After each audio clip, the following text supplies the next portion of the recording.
One of the really interesting parts of Stan Lee's comic books was always that Peter Parker and Harry Osborn both liked Mary Jane Watson, and that Gwen and Mary Jane were both rivals for Peter's love. I really wanted to bring that dynamic to the screen. Mary Jane and Harry come together when they both need each other. That further complicates hers and Peter's relationship and his relationship with Harry as well. Gwen Stacy is part of a love triangle with Mary Jane and Peter Parker and Eddie Brock, actually. There's like a love octagon. The interconnectivity of all these characters is something I always love. There's some really great fresh stuff in the love triangle. There's so many twists and turns.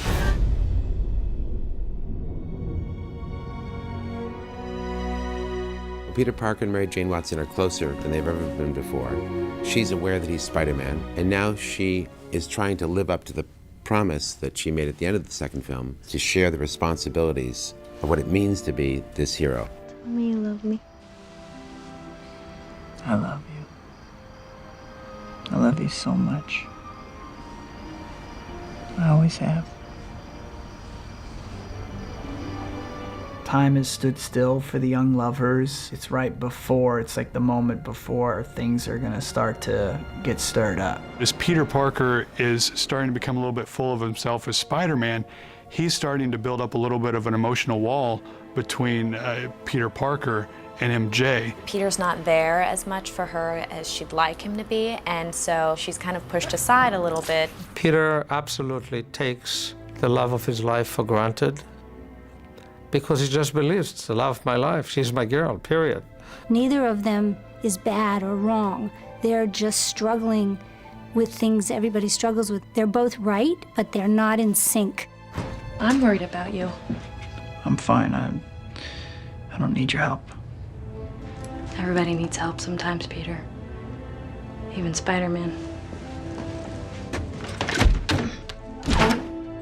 We wanted to expand Peter's social standings. And when you look back at the comics, Gwen Stacy, one of his first girlfriends, we thought, wouldn't it be fun to bring Gwen in and have her be a little bit of competition for MJ? She's kind of like this bright, sunny, happy, uncomplicated girl.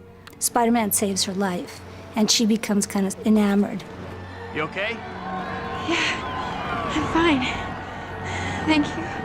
It'll be an interesting flirtation because Gwen Stacy is such a deeply moral character, and she really would know, if she had known that he was involved with Mary Jane, she would have never let him on. Thank God you're okay. Daddy! Hey. Eddie has imagined an entire life around a date or a couple dates they had, and as he gets more desperate, as more things taken away from him in the movie, he becomes more obsessive about her, and she becomes kind of the answer to him. What about that amazing night that we had? We had coffee, Eddie. Eddie has aspirations to be a photographer, and Gwen has aspirations to be a model. Seems like a match made in heaven, but not quite, because he's a psychopath. In the Keys to the City scene, everyone in the crowds, yelling, kiss her, kiss her, kiss her. And what Spider-Man ends up doing is sharing that special kiss from the first film, the upside down kiss, with this other woman, and it's pretty heartbreaking for Mary Jane. And yet Peter thinks he's ready to ask MJ to marry him. And he wants to pop the question, if you will. So he goes to a fancy restaurant and he wants to do the whole thing with the ring and champagne, so he enlists me, idiot maitre d', to help him. I have this ring. Ah.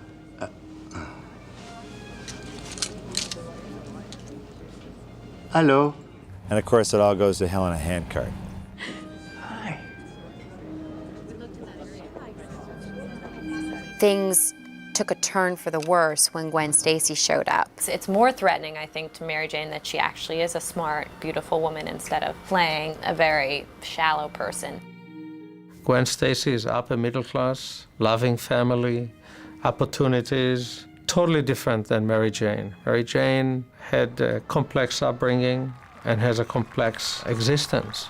So it complicates things in a nice way.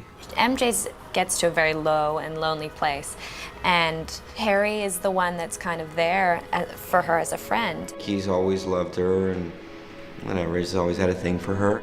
Yeah, hateful little things. I love love. Yeah, me too. The amnesia was a way to take the friendship back to where it started. And even in the first one, you only get a little taste of what that friendship is. Check this out. That kitchen scene is really about like the celebration of friends and how they really feel about each other. It's just that all these other things have convoluted their relationships. We created a bunch of, poetry and, a couple of screenplays that he had been working on in high school. And that was sort of fun because it saw a side of him that we had never seen before. I'd love to be in your play. Cheers. That relationship is a little entangling and a situation that Mary Jane hadn't planned on. Mary Jane, please. Peter believes that Mary Jane has betrayed him with Harry, and he takes Gwen Stacy to the place where Mary Jane is working and uses Gwen to make Mary Jane jealous. The camera pulls back, revealing you, Tanya. Peter has used his powers in different ways. Sam thought it would be fun this time to have Peter use these powers for a show-stopping dance number. Spin, go, there it is! I lucked out with Tobey Maguire. He is a natural dancing machine. He'll never say that. He won't admit to it, but he is an amazing mover. And the love triangle was, for me, the driving force of this piece. Tobey, immediately when I met with him, committed himself to doing this scene. So he put in some time with rehearsals and was very hands-on in helping to develop the scene as well and what really felt right for him and his character. The dance number was one of the best times of my entire life. It was so great, and I felt like I was like in some great 1940s musical.